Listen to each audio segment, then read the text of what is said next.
How are you guys doing? Hope you're having a great day. Hope today's good. Hope your plans are coming to pass. All right. As usual, it's time. It's time to talk about things that matters. It's time to come live and have a conversation with you guys and rub minds. All right. So as usual, please let us know where you're joining from once you join us. Then we can take things forward from there. I want to talk about something that is very, very important, very dear to my heart. If you need everybody's approval, you will never become what you're meant to be. That is more like that's the title of what I want to talk about today. If you need everybody's approval, you never become what you're meant to be. So let me start today by saying this talk was not built to impress you. No. This talk was not built to entertain you either. And it's also not built not to give you something you forget tomorrow. I want to talk to the version of you that has been hesitating. I want to talk to the version of you that knows what you're supposed to do, but you keep negotiating with fear. Because, friends, here's the truth. Most people don't fail because they lack ability. You must have heard me say that one or twice if you've been joining this channel. Most people don't fail because they lack ability. They fail because they are afraid of being seen trying. They fail because of what people will say. They fail because of what people will think. And let me make it more real. It is not even failure you're afraid of. It is what people will say if you fail. That is what you're afraid of. Let that sit for a moment, friends. It is not the fall you're scared of. It is the audience watching you fall you're scared of. Hey, Leo, thanks for joining. So instead of taking the risk, what do? You delay. Instead of taking the risk, what do? You overthink. You do what is called analysis paralysis. Instead of taking the risk, instead of moving out, you prepare forever. You keep on preparing, and never acting. You adjust your dream so it becomes acceptable. And slowly, without realizing it, you trade your calling for approval. You've just given away your calling for approval. Let me give you the line that will anchor the entire life we're going to have today. Mother of three, thanks for joining. If you do not dismantle your need for approval, the crowd will own you. Lance Okefe, hey, how you doing? If you do not dismantle your need for approval, the crowd will own you. Now, I need you to be honest today. How many decisions in your life were based on conviction or were based on perception? How many? You are not just living your life. You're performing for people who are not even present. Think about this. Think about this. Before you post something online, you rehearse reactions. You start thinking, oh, what will people say? How many likes will I get? How many posts will I get? How many views will I get? Before you speak, you calculate responses. Before you act, you role play their judgment. You role play people's judgment. And the dangerous part is this: most of these people you're performing for, they are not even thinking about you. They are not thinking about you. You're just being controlled by a crowd that doesn't even know it exists. There was a man who wanted to start going to the gym, not to impress anyone, just to feel better. But every time he walked into the gym, he felt like someone was watching him. He thought, they are judging me.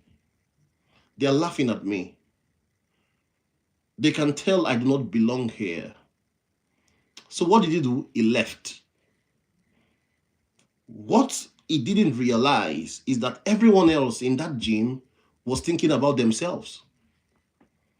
That's how powerful perception is. It creates a prison with no walls, and the keys are in your hands. Your brain is wired for survival, not greatness. Your brain prioritizes acceptance over expansion, safety over growth, belonging over becoming. So when you feel fear of judgment, that's not weakness, that's biology. That's biology. But here's the problem, friends. Your biology is trying to protect you from discomfort, while your purpose is trying to push you into destiny. And those two forces, they are always in conflict. They are always in conflict. Let's talk about the woman that buried her voice. There was a woman I want you to picture that woman in your head. Not a loud woman, not a reckless woman, not somebody chasing attention, just a good woman. The kind of woman who had spent most of her life trying to do the right thing. She was dependable. She was thoughtful. She was the one people called when they needed help. She was the one who showed up, the one who kept the family together, the one who carried things quietly. But deep inside her, there was something she wanted to do for years. She wanted to speak. She wanted to encourage women. She wanted to write. She wanted to share what she had survived. She wanted to start something online that will help people who are battling depression. She wanted to help those battling rejection and silent disappointment. She had notebooks full of thoughts. Not one notebook, not two. Years of notebooks. She has been writing down thoughts in pain. She has all these words are written after she has been crying in the bathroom. Words written after arguments she never told anybody about. Words written after night when she sat in the car, in the driveway, because she needed 5 minutes before going into the room and show that she's strong again. She had a message. She had depth. She had healing in her mouth. But every time she got close to sharing it, another voice showed up. Not the voice of purpose, the voice of people. Questions like this start playing in her head. What will they think? What if they laugh at me? What if people say I am pretending? What if my own family thinks I'm doing too much? What if I post and nobody responds? What if I say, what if somebody comes out and say, who do you even think you are? And see, friends, let me tell you how subtle bondage works. She never said, I'm afraid. She said, I'm just waiting for the right time. She never said, I need approval. She said, I'm still preparing. She never said, the crowd owns me. She said, I'm just trying to be wise. But year after year, she stays hidden. She stays hidden. And while she's staying hidden, life kept moving. Life doesn't wait. Life is moving. People around her celebrated milestone. Our children grew. Our parents got older. Her hair started changing color. And one day she opened one of those notebooks and realized that she had been writing to the world privately for 10 years. 10 solid years. 10 years of truth nobody heard. 10 years of courage trapped in paper. 10 years of wisdom locked behind fear. And the painful part is this. It wasn't because she had nothing to say. It was because she had trained herself to make the comfort of other people more important than the calling on her life. Then one day something happened. A younger woman from our church, broken, tired, barely holding on, sat with her after a service and said, I don't know why I'm telling you this, but I feel like you understand pain. I feel like you know what it means to keep going when nobody sees you. That woman started crying right there. Because what she realized in that moment was very devastating. The thing she had been afraid to share was the very thing somebody was needing to survive, to hold on to as they survive.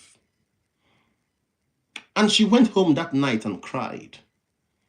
Not because of what people had said to her, but because of the fear of what fear had cost her. She cried for the woman she could have helped 5 years earlier. She cried for the version of herself that kept shrinking every time purpose tried to rise. She cried because she realized the crowd had never had to physically stop her. They didn't need to. They didn't need to. All they had to do was live in her head. And some of you listening today, and those that will watch later, you know exactly what that feels like. Nobody chained your hands. Nobody locked the door. Nobody formally told you no. But the imagined opinions of people have held your life in bondage. And here's the heartbreak. Sometimes the crowd you are afraid of is not even paying attention.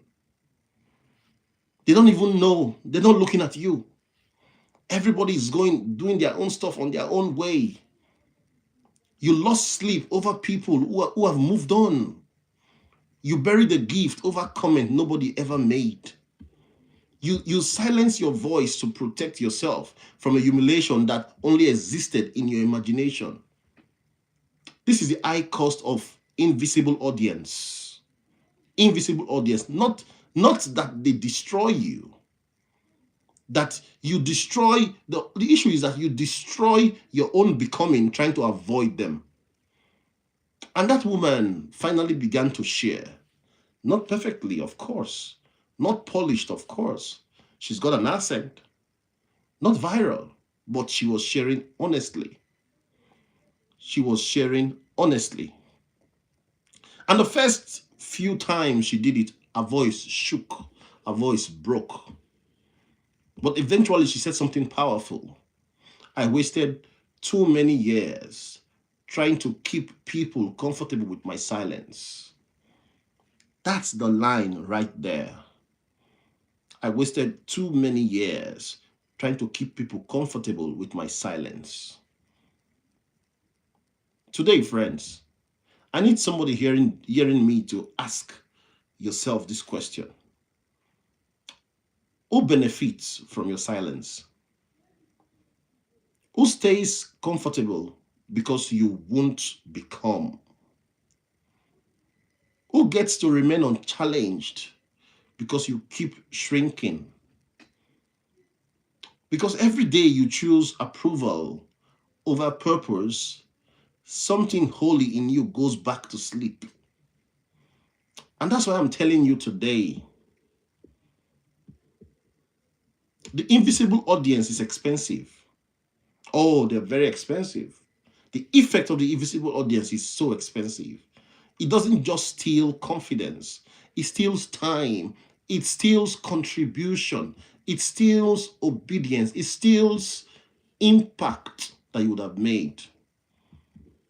Let me ask you something, my friends.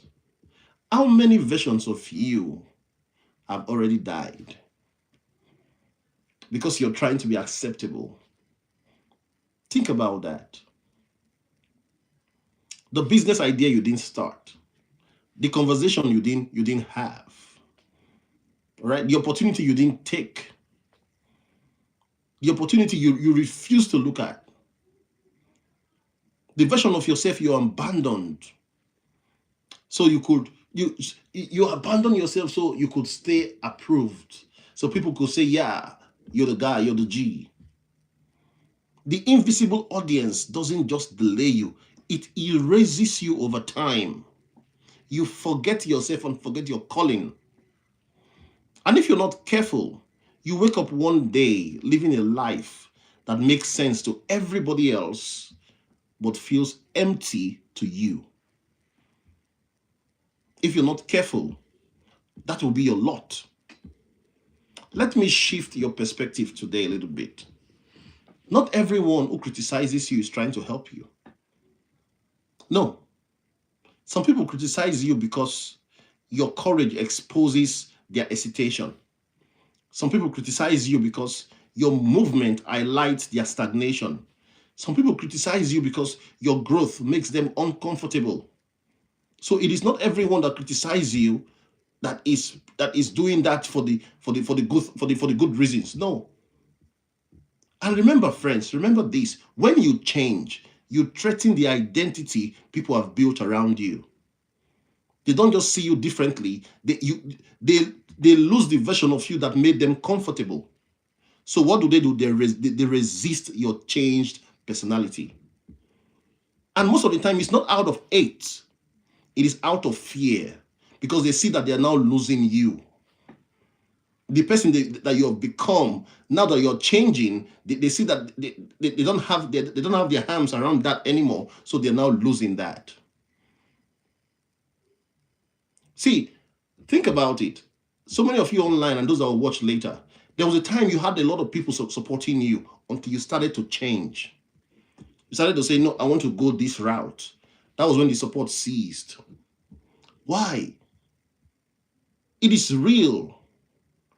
People don't mind your potential until it becomes visible. Of course, people don't mind your potential until it becomes visible. I'll talk about this woman. But let me talk about the man first. There was a man who started creating content online the way I'm doing it right now. He didn't start because he wanted fame. He started because he was trying to survive. He had gone through one of the hardest seasons of his life. He had lost momentum. He had lost confidence. And he felt like he had become a stranger to himself. And he discovered that when he sat down and talked honestly about fear, about discipline, about regret, about wasted years, about starting again, it did something for him. It made him alive. It felt like he was finding pieces of himself again. So he started recording videos. Not fancy videos, no studio, no gears, not perfect lighting, not polished studio, just a man, a camera, a phone, and a burden in his heart. And when he uploaded his first video, he was nervous. Not because it was bad, because it was real. It came from a place of pain. It was one thing to be visible. It's another thing to be honest while you're visible. And at first, almost nobody watched his video. A few views, a little silence, nobody commented. And then, with time, he started getting one comment, two comments, encouraging comments. Oh, he got a lot of negative comments.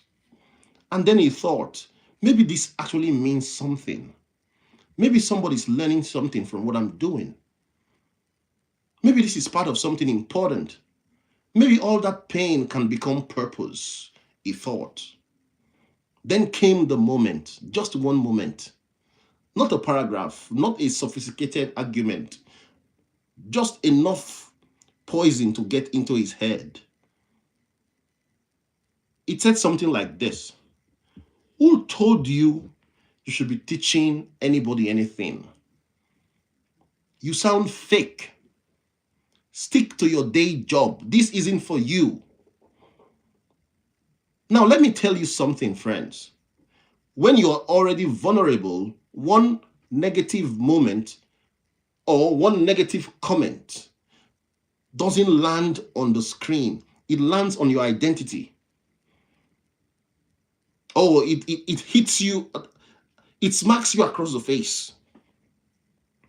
And that young man, he sat there staring at those words like they were a verdict. Oh, He reread those words. He looked at them over and over again. He replayed them. He started hearing them in his own voice. The next day, he didn't record again. The next week, he didn't record again. He started doubting everything. He started saying things like, maybe they are right. Maybe I'm forcing this. Maybe I'm not gifted. Maybe I'm embarrassing myself. Maybe I should disappear before more people see me fail. And what made it worse was that nobody around him really understood what he was trying to do. To other people, it looked small, just videos, just internet stuff, just talking. But to him, it was much deeper than that. This wasn't about content. This was about calling. This was about ministry. This was about recovering courage. This was about becoming the man he knew he was supposed to be. And he almost let one stranger take that from him. One stranger hidden behind a name on the internet. He almost allowed one stranger take that from him. Then one evening, he got a message. It wasn't from a famous person. It wasn't from someone with status. It was from a person who he had never met. The message said, I was about to give up today. I came across your video. I cried the whole time. It felt like someone was finally saying what I could not say out loud. Please don't stop. Keep going. That's all the message said. Please keep going. And he broke down because he realized he had given more emotional weight to a person trying to wound him than to the reason he started in the first place. He almost abandoned his assignment because of a voice that had no investment in his future. And I need to pause right here because some of you had done the same thing. You had let one rejection outweigh 10 confirmations. You had let one insult overpour or overpower or overshadow your years of conviction. You have let one mocker behind the name, behind the keyboard, sit in front row of your mind, while the people you are called to serve are still waiting to hear from you.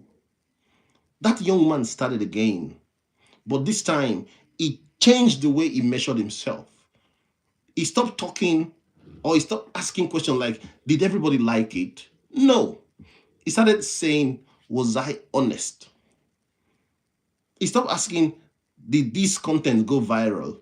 No. He started saying, did this help one person? One. He stopped saying, how do I avoid criticism? He started saying, how do I become sturdy enough to carry my purpose through criticism? That's a lion's skin being built right there. Not arrogance, not becoming cold, not pretending comments don't hurt. No, they do hurt. I see comment myself. I see a lot of comment that doesn't make sense, but I don't look at them. It means you stop letting pain have the final vote. It kept going. It got stronger. Not because the criticisms disappeared. No, they never disappeared. But because his reason for continuing became stronger than his fear of being seen. And some years later, the same kind of work that almost got buried under a man, under a mean comment, became the thing that opened doors, that changed lives, that gave him back his voice. But he had to survive the fragile stage first. And that is where many people lose their identity. Not in the big final, or not in the dramatic failures. In the early emotional stage, when they are still soft enough for one opinion to make them collapse. That is why you need emotional callousness. That is why you need low-stake rejection training. That is why you need internal governance. Because if you're going to do anything meaningful, you cannot afford to have your entire identity sitting in the hands of random people. No. So when I say forge the lion's skin, I'm not telling you to become hard-hearted. I'm not telling you to become stone cold. I'm telling you to become strong enough that criticism no longer have the authority to rename you. Because see, friends, if you don't build your inner strength, you will keep surrendering your future to people who have never built anything themselves. Look at the people that makes such comments. They don't even have, they don't have the number of subscribers you have. They don't have the number of content you have. They are confused themselves. They've never made anything themselves. The only thing they've done on the internet is to go around harassing people. What you have to focus on is your inner strength. Build your strength. Now, let's go a little bit deeper, because resilience is one thing, but leadership becomes even more painful when criticism turns into isolation. Let me show you what really happened. One comment activated self-doubt that was already there. That's important, because criticism doesn't create insecurity, it reveals insecurity. So the real work is not avoiding criticism, it is strengthening your identity. It is growing that thick skin. You don't become resilient by accident, friends. You train for it. You train for it. And there are so many ways you can train for this. Number one, I call it controlled exposure. Do things that feels uncomfortable. Speak your opinion. Speak your opinion. Share your work early. Oh, share your work early. Put your name on it. I tell people in the place I work, I said, don't say we did this thing. No, say I did this thing. Take the fall, or take whatever comes out of it. It is called controlled exposure. Risk being misunderstood. If people misunderstand you, they can come again for you to explain. Don't say, oh man, I don't want to be misunderstood, so because of that, I don't speak my opinion. Because of that, I don't share my work. No, risk being misunderstood. That is not the end of life. If they get misunderstood, they will come back and they will ask for more explanation. The second level is identity anchoring. Define yourself before others do. This is very important. Define yourself before others do. The question is, who are you?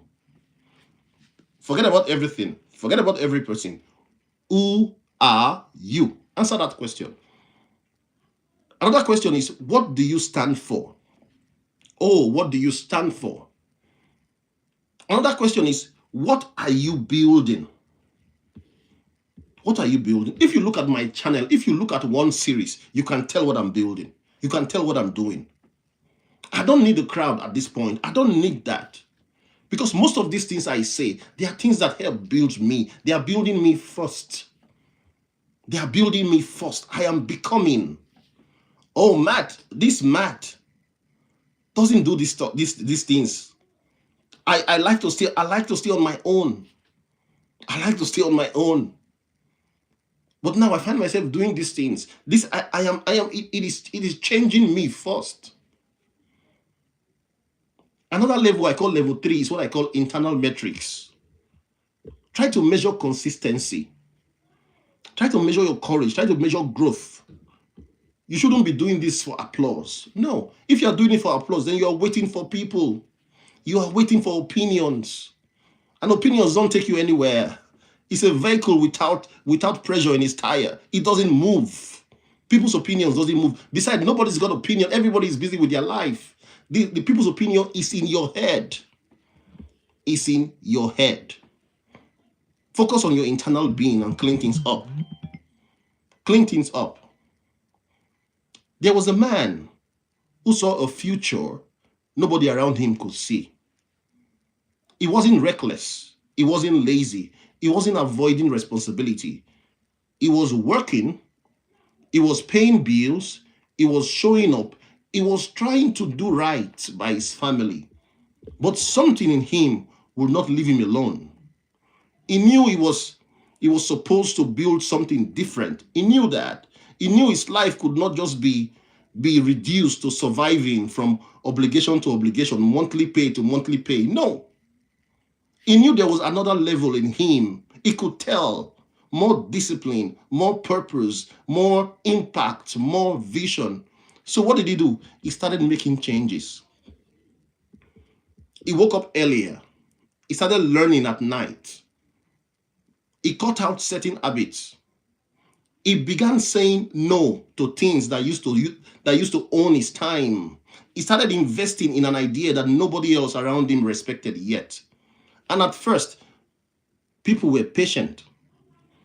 But then the patience turned into suspicion. People closest to him started saying things like, "You're doing too much, Mr. Man. You've changed. You're not as available as you used to be. You don't come to the games anymore. You don't laugh at our jokes anymore. Why are you acting like this? Why are you acting as if you're better than us? Why can't you just be satisfied with what you have? Why can't you just be satisfied with where you are? Everybody's got dreams, but yours is just out of this world. Be realistic, man. Be practical." Oh, friends, I've heard that a lot. Even on this show, even on this Facebook, even on YouTube, I've heard that a lot. People tell me, "Hey, man, you have a good life. Just stick to your life." Now, friends, understand this. It is one thing to be criticized by strangers. It is another thing when the people whose approve or whose approvals mattered most. Those people, it is hard when they don't understand what you're becoming. That kind of pain is different. Because, see, strangers can hurt your feelings, but people close to you can make you question yourself. They will say things like, "He will sit there at night wondering." They will say things. They will say things that will shock the very core of your being. Because these are people you trust. These are voices you trust. These are voices you've leaned on for a long time. This man will sit at night. He will sit wondering, am I becoming selfish? Am I becoming too intense? Am I taking this thing too much? Am I damaging relationships, chasing something that is not certain? Is this growth, or am I just losing people? Am I becoming too egoistic because I'm thinking of this thing too much? And because he loved the people around him, their opinions carries weight. He wasn't trying to win an argument. He was trying to hold on to both his future and his relationship at the same time. And that is one of the hardest tension in leadership. When the cost of obeying your vision is being misunderstood by people who never wanted, who you never wanted to hurt them. There were days he thought about going back. There were days he thought about changing his step. Not because the vision had disappeared, but because the loneliness was heavy. And some of you know that loneliness. You know it. You know it. You're on a path that is lonely. You're the only one in your house thinking the way you think. You're the only one in your friend group trying to break out of a pattern, trying to break out of a circle. You're the only one who sees beyond the next paycheck, the next weekend, the next distraction. You're the only one building for 10 years from now, while everybody around is living for Friday, for the weekend. Friend, that isolation is painful. And I know that pain because I've lived there. But you know what this man did? He kept going anyway. He kept going quietly. He kept going imperfectly. He kept going without applause. He kept reading. He kept building. He kept learning. He kept showing up. He kept refusing to betray what he knew in his spirit. And for a long time, there was no visible reward. There was no dramatic breakthrough, no public applause, no immediate proof. Just the daily grind of consistency while carrying the emotional weight of being misunderstood. Then slowly, things begin to shift. Not overnight, but unmistakably. He became more grounded. He became more articulate. He became more focused. He became more effective. Doors started opening. People started asking questions. Opportunities showed up that never would have showed up for the old version of him. And here is what always happens eventually. The people who doubted the process started responding to the results. Suddenly, it became a case of, oh, Mr. James, I always knew you were serious. The people who doubted his process, they started telling him, oh, I knew you would make it. I knew you were different. They say things like, oh, you really stuck with this idea. They say things like, I'm proud of you. And while that sounds good, there's also a sadness in it. Because he remembered how lonely it was when nobody understood him. He remembered the night he almost quit. He remembered what it cost to keep walking when affirmation was absent. That is the conviction gap. The space between what you can already see and what nobody else is willing to believe yet. And the test of leadership is not whether you can stay faithful once people applaud you. It is whether you stay faithful when they misread you, whether you stay faithful when they misunderstand you. That man learned something powerful. Not everyone in your life will understand you in the season where you are becoming. Some people only understand results. Some people only celebrate what they have already been, what they have already validated. All right. Some people cannot support what they have no category for, what they cannot understand. And that does not make them evil. No, it doesn't. Sometimes it just means their sight cannot yet reach where your conviction has already gone. But if you let their lack of vision become your lack of action, you will stay small enough to remain explainable. Oh, you will stay small enough to be explainable. And some of you have been doing it for years, making yourself digestible, making yourself smaller, making your calling less offensive, editing your ambition so nobody feels uncomfortable around your growth. But the future you are called to build will not be born out of constant self-reduction. It will not be. The man had to accept something difficult. The people he loved might not understand him while he was building. And he had to make peace with that without becoming bitter. That's mature leadership. That's mature leadership. Not needing everyone to clap, not needing immediate validation, not becoming angry at people for not seeing the end early, but also not shrinking just because they don't see it. See, years later, his life became the explanation his words will never have been. His results became the explanation his words will never have been. And that's how conviction works.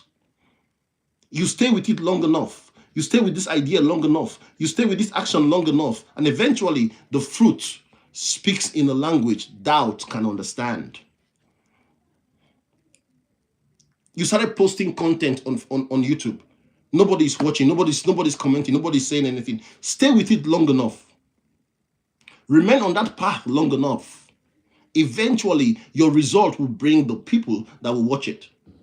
Eventually. So when I tell you that leadership requires isolation sometimes, when I say isolation, when I say being alone is part of the package of growth, I'm not glorifying loneliness. I'm not. I'm telling you the truth. I'm telling you the exact truth. There will be seasons where your vision had to survive without company. Believe it or not, there will be seasons where your vision had to survive you being the only person that understands that vision. And if you can endure that season without betraying yourself, you will come into a kind of freedom that most people never know. Oh, now which brings me to the final, I call it the final movement today. There's something I call the freedom of being disliked. The freedom of being disliked. Let me sit for a moment, because some of you are in this season right now. Okay, you're building something. Nobody understands it. Nobody understands what you're building. You're becoming someone nobody recognizes. And the hardest part is not the work you're doing, it's the isolation. But hear me, let me say this to you clearly, okay? Just because nobody understands your vision does not mean your vision is wrong. No, no, no, no, no, no, no, no. Let me give you something powerful here. The fear you're running from is the freedom you are looking for.